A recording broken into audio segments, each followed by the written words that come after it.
Hello दोस्तों, आज का हमारा टॉपिक है, क्या हमारा फ्रीज़र बॉटल सुरक्षित है? जी हाँ, आज हम बात करेंगे फ्रीज़र बॉटल की। गर्मी का सीज़न है तो आप सब ठंडा पानी पीने के लिए फ्रीज़र में बॉटल यूज़ करते ही होंगे।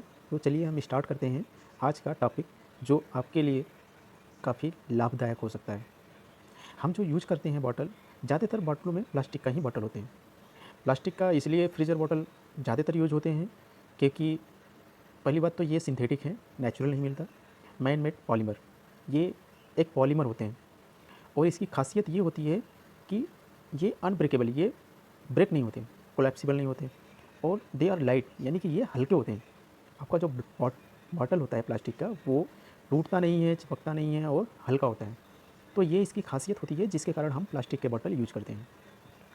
अगर हम इसके इतिहास की बात करें तो अलेक्जेंडर पॉर्किस नाम के जो साइंटिस्ट थे, 1862 में उन्होंने पहली बार प्लास्टिक को हमारे सामने लाया। तो ये तब से आज तक हमारी ज़रूरत की बहुत सी चीज़ों में इस्तेमाल किया जाता है। तो हमें ये जानना बहुत ही ज़रूरी है कि हम जो प्लास्टिक यूज कर रहे हैं, चाहे वो खाने की चीज़ें हों या तो कोई अदर, वो कैसा है, किस चीज़ का बना हुआ है और क्या हमें वो यूज करना चाहिए, अगर यूज करना चाहिए तो क्या सावधानियाँ बरतनी चाहिए, उसके बारे में हम आज बात करेंगे। तो हम पहले तो जान लेते हैं ये प्लास्टिक कितने प्रकार के होते हैं, किन किन चीज़ों से मिल के बनते हैं। तो हमारा आज का टॉपिक जो है वो फ्रीज़र बॉटल का है। तो हम इस चीज़ का ध्यान रखेंगे आज की वीडियो में कि हम जो प्लास्टिक यूज कर रहे हैं, यानी कि जो हम कैटेगरी बना रहे हैं, वो कैटेगरी मैंने दो तरीके की यहाँ आपको दिखाया हुआ है। एक कैटेगरी वो जो कोई ना कोई टॉक्सिक मटेरियल जो है वो उस प्लास्टिक से निकलता है और उस प्लास्टिक के बॉटल में जो चीज़ें रहती हैं उसमें मिक्स हो जाती है, यानी कि वो हमारे लिए ख़तरनाक है। और कुछ ऐसे प्लास्टिक हैं जो हमारे लिए ख़तरनाक नहीं है। तो चलिए जानते हैं वो कौन से हैं। पहली लिस्ट तो मेरी ये है कि जो है प्लास्टिक जो टॉक्सिक मटेरियल नहीं रिलीज़ करते, यानी कि नहीं निकालते, यानी कि ये बॉटल हमारे लिए सबसे सुरक्षित है और ये बॉटल हमें यूज करना चाहिए। तो कौन कौन से है? पहला है पीईटी, पेट जिसको बोलते हैं, पॉलीइथाइलिन टेरेप्थेलेट, इससे मिल के बना होता है। दूसरा है high density poly ethylene, HDP. एक लो डेंसिटी पॉलीएथिलीन है, यानी एलडीपी। और एक है पॉलीप्रोपिलीन। मैं यहाँ पे चार तरीके बता रहा हूँ। इस जो प्लास्टिक है, इससे चीज़ें जहाँ जहाँ इसके इस्तेमाल की जाती हैं वो हमारे लिए ज़्यादा सुरक्षित है। और दूसरे टाइप के वो प्लास्टिक है जो हमें अवॉइड करना चाहिए, यानी कि ऐसे बॉटल या तो कह लीजिए पैकेट जो कि इन प्लास्टिकों से मिलके बने हुए हैं, उससे हमें दूर रहना चाहिए। जैसे कि PVC, polyvinyl chloride. Polyvinyl chloride जो होता है, ये रिसर्च में साबित हो चुका है कि ये ह्यूमन के लिए सेफ़ नहीं है। ये ह्यूमन के लिए कैंसर का कारण हो सकता है। हाँ, कैंसर। तो इससे जो बनी हुई प्लास्टिक है हमें कोशिश करना चाहिए, अवॉइड करना चाहिए, या तो उसके इंस्ट्रक्शन ज़रूर देखने चाहिए। दूसरा है पॉलीस्टायरीन के बने हुए, ये भी हमारे लिए सेफ़ नहीं है, रिसर्च में ये बात साबित हो चुकी है। तीसरी है पॉलीकार्बोनेटेड प्लास्टिक, ये भी हमारे लिए सेफ़ नहीं है। तो हमें ध्यान रखना चाहिए कि इन तीन चीज़ों से बने हुए प्लास्टिक पे हमें ज़रूर ध्यान रखना चाहिए कि हम इसका यूज कहाँ कर रहे हैं। तो चलिए मैं आपको कुछ और चीज़ें बताता हूँ कि हमें फ्रीज़र बॉटल के लिए क्यों ये चीज़ ध्यान रखनी चाहिए। जो हमारे बॉटल में पानी होता है, यानी और ये पानी जब बर्फ़ में जमता है, यानी कि पानी से जब बर्फ़ बनता है, तो मैं आपको बता दूँ कि ये पानी का आयतन और बर्फ़ का आयतन में आप जब देखेंगे तो बर्फ़ का आयतन ज़्यादा होता है। यानी कि अगर 1 गिलास का पानी है तो जब वो बर्फ़ बनेगा तो गिलास से बाहर निकल जाएगा बर्फ़।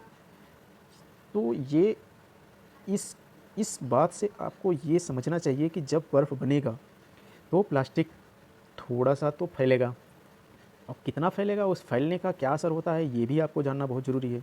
असर आपको ये होगा कि जब ये पानी फैलेगा तो ये दीवारों पे प्रेशर डालेगा और प्लास्टिक की जो बॉटल, अगर हमारी प्लास्टिक की बॉटल लचीली नहीं है तो क्या होगा, किनारे किनारे प्लास्टिक के टुकड़े टूट जाएंगे और ये टूटे हुए टुकड़े पानी में मिल जाएंगे और हम क्या पानी के साथ साथ प्लास्टिक पिएंगे। तो ये रही बात।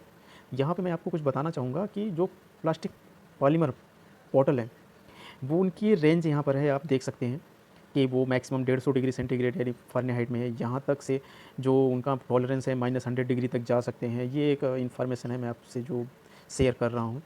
इसके अलावा आपको ये जानना बहुत ज़रूरी है, आप जो प्लास्टिक की बॉटल यूज़ करते हैं उस पे आपने देखा होगा, उसकी जो बॉटल होती है, बॉटल पे आप देखे होंगे ये 3 एरो से बना हुआ एक निशान दिखेगा और उसके बीच में एक नंबर लिखा मिलेगा।